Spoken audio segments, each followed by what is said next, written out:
lensa kehidupan yang benar.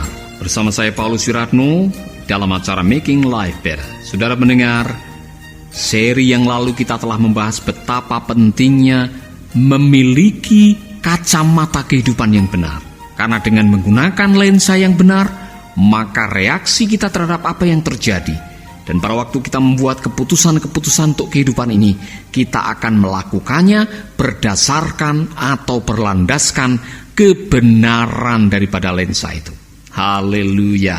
Saudara pendengar, kali ini kita akan berbicara mengenai lensa perspektif kebenaran tentang harta menurut Alkitab.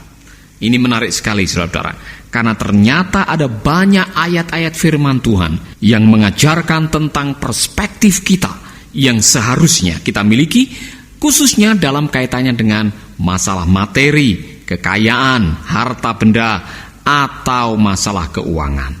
Satu kali Yesus sedang mengajar orang banyak. Topik pembicaraannya adalah mengenai janganlah kamu khawatir. Tiba-tiba ada seorang yang datang kepadanya, orang yang masih muda, dan mengatakan, "Guru, tolong beritahu saudara saya supaya ia mau berbagi warisan dengan saya." Tuhan Yesus mengatakan, "Siapa yang telah menunjuk aku untuk menjadi hakim?" Lalu Yesus menggunakan kalimat ini untuk memberikan awasan kepada kita. Kemudian kepada semua orang yang ada di situ Yesus berkata, "Hati-hatilah dan waspadalah, jangan sampai kalian serakah, sebab hidup manusia tidak tergantung dari kekayaannya, walaupun hartanya berlimpah-limpah." Saudaraku, ini menarik sekali. Kalimat ini diucapkan oleh Tuhan yang Maha Kaya. Dia yang menciptakan segalanya. Tuhan yang memiliki bumi dan surga. Selama ini kita punya kesan bahwa Yesus itu begitu miskin, begitu papa, sehingga layak untuk dikasihani. Saudara, kalau saudara memberikan gambaran atau telah mendapatkan sebuah keterangan bahwa Yesus begitu miskin, oleh karena itu untuk menjadi orang Kristen kita harus menjadi miskin, saudara salah konsep. Saudara renungkan saja, pada waktu Yesus dilahirkan, ada begitu banyak orang Majusi yang datang dengan membawa upeti atau dengan membawa persembahan emas, kemenyan, dan mur. Orang-orang Majusi itu datang bukan hanya membawa 1 atau 2 keping emas, tapi dalam bentuk dan dalam jumlah yang begitu banyak. Yesus adalah kaya. Kalau dia tidak kaya, untuk apa dia punya bendahara? Saudaraku, bukan hanya itu saja. Kalau kita berbicara mengenai keilahiannya, dia adalah Allah yang telah menciptakan langit dan bumi. Oleh karena dialah segala ciptaan ini menjadi ada menurut Injil Yohanes. Allah yang Maha Kaya itu sekarang mengatakan kepada kita, hati-hatilah dan waspadalah, jangan sampai kalian serakah.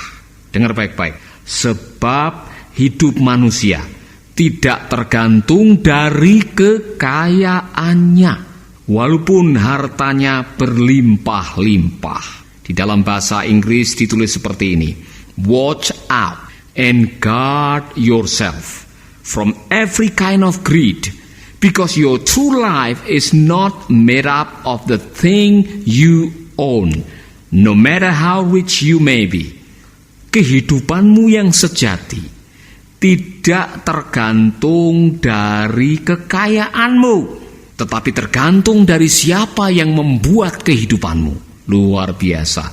Saudara-saudara, saya pikir kalau setiap orang percaya, bahkan setiap umat manusia yang berada di atas muka bumi ini menyadari bahwa kualitas kehidupan yang bermakna yang sesungguhnya tidak dilandaskan atas apa yang kita miliki, maka kita semua akan terbebas dari apa yang namanya keserakahan. Yesus mengatakan, "Watch out and guard yourself." Artinya kita masing-masing harus mengawasi diri kita. Saudara mungkin pernah mendengar istilah corruption watch, yaitu orang-orang yang punya keprihatinan terhadap tindak korupsi di Indonesia. Kemudian mereka memberikan pengawasan, mengawasi supaya orang-orang itu tidak melakukan tindakan korupsi yang sebetulnya dilandasi oleh keserakahan, karena mereka berpikir Dengan mengumpulkan banyak, dengan memiliki banyak, hidup saya akan menjadi lebih aman, lebih sejahtera, dan lebih baik. Dan orang-orang ini adalah orang-orang yang layak untuk diberi penghargaan. Nah, saudara-saudara, tapi buat diri kita harus memiliki corruption watch atau keserakahan watch untuk diri kita masing-masing. Karena Tuhan Yesus mengatakan, watch out and guard yourself from every kind of greed. Saudaraku, cara yang terbaik untuk kita terbebas dari keserakahan ialah dengan memahami atau memiliki cara pandang bahwa hidup kita yang sesungguhnya tidak tergantung dari apa yang kita miliki. Sebab hidup manusia tidak tergantung dari kekayaannya, walaupun hartanya berlimpah-limpah.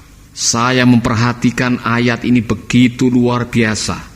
Seandainya setiap manusia, setiap orang percaya, setiap mereka yang duduk di pemerintahan dan menjalankan roda pemerintahan negara ini menyadari dan memiliki perspektif hidup yang benar seperti ini, maka ada kemakmuran, keadilan yang luar biasa di negeri ini.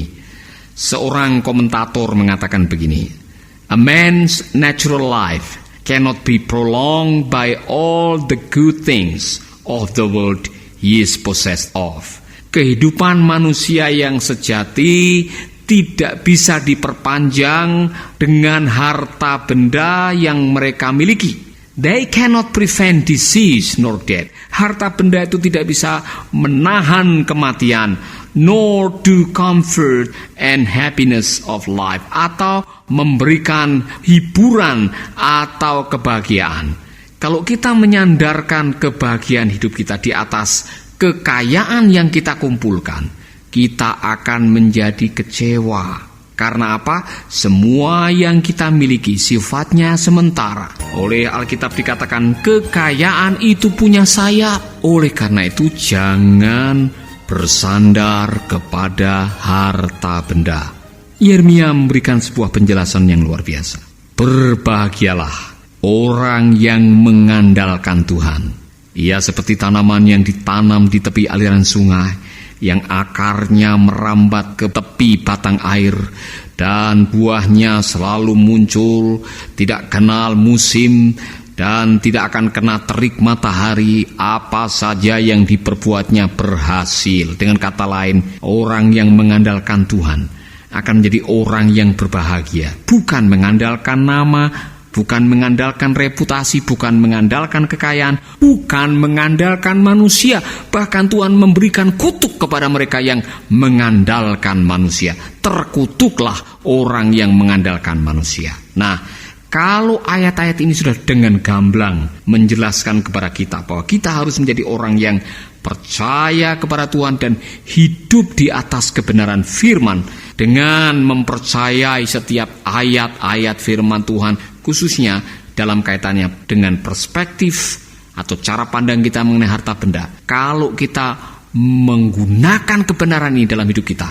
kita menjadi orang yang tidak akan menjadi serakah. Nah, keserakahan itu berbahaya, saudara-saudara. Di dalam bahasa asli ditulis dengan kata pleonesias, yang artinya inordinate desires, keinginan yang tidak bisa terkontrol. Orang-orang yang tidak bisa mengontrol keinginannya, orang-orang yang itu akhirnya dikuasai oleh keinginan, akan menjadi orang-orang yang berbahaya. Mengapa berbahaya? Karena orang-orang ini bisa menghalalkan segala macam cara, menggunakan segala macam strategi untuk mengeruk kekayaan. Kadang-kadang bisa menindas orang, melecehkan agama, bisa memutarbalikkan fakta, dan bisa mempermainkan hukum hanya untuk mendapatkan lebih. Saya pikir tidak terlalu sulit untuk mencari orang-orang seperti ini di sekitar kehidupan kita. Tapi mereka tidak menyadari bahwa keserakahan itu juga bisa mendatangkan kutuk. Itulah sebabnya Tuhan pernah mengatakan di dalam kitab Yesaya pasal 57 ayat 17, dosa keserakahan mereka membuat aku marah, sebab itu mereka kuhukum dan kutinggalkan. tetapi mereka keras kepala dan tetap memilih jalannya sendiri. Orang-orang yang serakah akan berhadapan langsung dengan Tuhan. Apalagi kalau dengan keserakahannya sudah melecehkan orang, menindas orang miskin, kemudian memutarbalikkan hukum dan melecehkan keadilan. Orang-orang ini akan berhadapan dengan Yang Maha Tinggi, bukan hanya dengan Corruption Watch, bukan hanya dengan Komisi Pemberantasan Korupsi, tapi akan berhadapan dengan Allah yang Maha Tinggi, yang tidak bisa digibulin, yang tidak bisa ditipu, yang akan memberikan ganjaran atau hukuman setimpal dengan perbuatan kita. Saudaraku, saya dengan saudara setiap hari kita harus mengawasi hati kita. Jangan sampai kita menjadi orang yang serakah. Tidak berarti kita tidak perlu uang. Saya perlu uang, saudara perlu uang. Kita perlu pakaian yang bagus, saudara perlu pakaian yang bagus. Puji Tuhan kalau saudara diberkati menjadi orang yang kaya, bisa mendapatkan kekayaan dengan cara yang baik, dan bahkan saudara bisa menggunakan kekayaannya untuk memberkati dan mencukupkan orang yang kekurangan. Itulah yang diminta oleh Tuhan. Tetapi kalau gara-gara ingin cepat kaya dengan landasan yang salah, cara pandang yang tidak benar, sehingga saudara memeras, saudara menindas, saudara membunuh, maka saudara tidak akan berbahagia. Itulah sebabnya kita harus menyadari betapa pentingnya kebenaran firman Allah ini. Apalagi kalau saudara adalah orang percaya, saudara orang Kristen, saudara melayani Tuhan, kok masih memiliki sikap serakah. Dengarkanlah firman Tuhan. Efesus pasal yang kelima ayat yang kedua mengatakan begini, hidupmu hendaknya dijiwai oleh kasih, seperti Kristus pun mengasihi kita. Ia mengorbankan dirinya untuk kita sebagai suatu persembahan yang harum dan yang menyenangkan hati Allah. Kalian adalah umat Allah.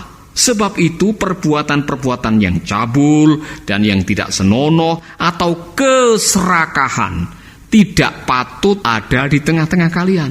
Jangan sampai orang lain mempunyai alasan untuk mengatakan bahwa kalian berbuat hal-hal yang seperti itu. Artinya begini, keserakahan itu bobotnya sama dengan percabulan, dengan perbuatan-perbuatan yang tidak senonoh. Dan itu tidak patut ada di tengah-tengah umat Allah. Kalau saudara mengaku sebagai orang percaya, kalau saudara mengaku sebagai hamba Tuhan, kalau saudara mengaku sebagai vikaris, atau sebagai diaken, atau sebagai majelis, atau sebagai pengurus gereja, atau sebagai orang Kristen, atau siapapun saudara, janganlah membiarkan keserakahan bertumbuh di dalam diri kita. Kalau sempat ada benih keserakahan, mari kita belajar menggunakan kebenaran firman Allah ini. Dan kalau saudara menyadari dan mengatakan, Tuhan ampuni saya, selama ini saya sudah berlaku serakah, bukan hanya soal harta benda, tetapi juga mengenai kekuasaan. Saya mau mengambil semua kekuasaan, saya mau tetap ada dalam posisi kedudukan saya, jabatan saya, tidak ada yang boleh menggantikan saya. Saudara, kalau itu dijiwai oleh rasa takut tidak cukup. Rasa takut karena saudara barangkali nanti akan miskin atau melarat, atau saudara rasa takut kalau tidak punya banyak, karena kalau saudara tidak punya banyak akhirnya tidak punya kebahagiaan. Saudara salah menggunakan konsep. Bertobatlah sekarang. Kalau saudara adalah orangnya, tidak ada salahnya saudara mengatakan, Tuhan ampuni saya, karena selama ini saya telah menggunakan cara yang salah di dalam hidup saya, sehingga saya telah menyengsarakan banyak orang dan melukai anak-anak Tuhan yang ada dalam sekitar kehidupan saya. Kalau saudara orangnya, bertobatlah sekarang, Tuhan mengampuni saudara. Amin. Sahabat, Anda baru saja mendengarkan program Making Life Better. Hubungi kami di 0811 3901 144 atau 0811 3901 140. Mari dukung pelayanan Making Life Better melalui rekening BCA 66 900 30525. Sekali lagi, 66 900 30525. Atas nama Paulus Wiratno. Terima kasih, Tuhan Yesus memberkati. Making life better, bikin hidup lebih baik.